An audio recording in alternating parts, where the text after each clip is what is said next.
Sonic, the heart of your system.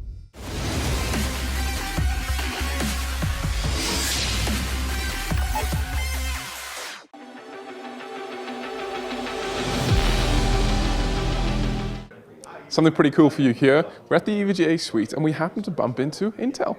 So what we see here is EVGA's RTX 2060 KO. This is the budget 2060 that we've already mentioned, and it's being crammed inside the brand new Intel NUC 9 Extreme. So this is the formerly codenamed Ghost Canyon NUC, which I didn't have a banana for scale, but I'll use a Samsung S9 for scale so you can see just how big it is. The amount of power being crammed into this is rather impressive. We got a 9000 series H caliber laptop style CPU up to 8 cores. We've got a 500 watt platinum power supply, and here you can fit basically any graphics card that can physically fit into it.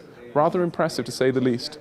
We spoke to Intel and they said actually they've been testing with a 2080 Ti in their own internal lab. So, you know, get commenting below, tell EVGA you want to see a mini version of the 2080 Ti for fitting inside this beast. Memory-wise, it's fundamentally very similar to laptop caliber hardware, so you can install 2 SODIMM memory slots to 64 gigs using current size DIMMs, and you've got 3 M.2 slots, one of which is on the daughter board and attached directly to the CPU. The other 2 run through the chipset. We saw this system, or this ecosystem if you prefer, with the Cooler Master chassis yesterday, so the NC100, but this is actually even more compact. So the power supply is an FSP unit and it's very, very small, not ATX, not SFX, even smaller. This is really quite impressive how much power you can fit inside this compact box.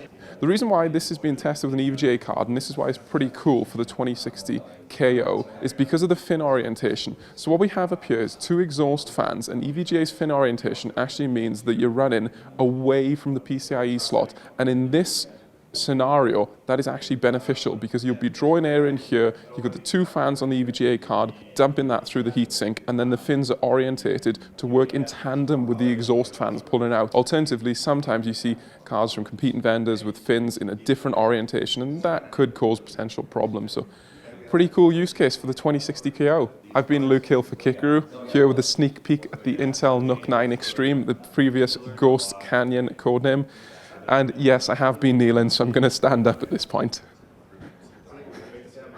Like and subscribe. Buy a shirt.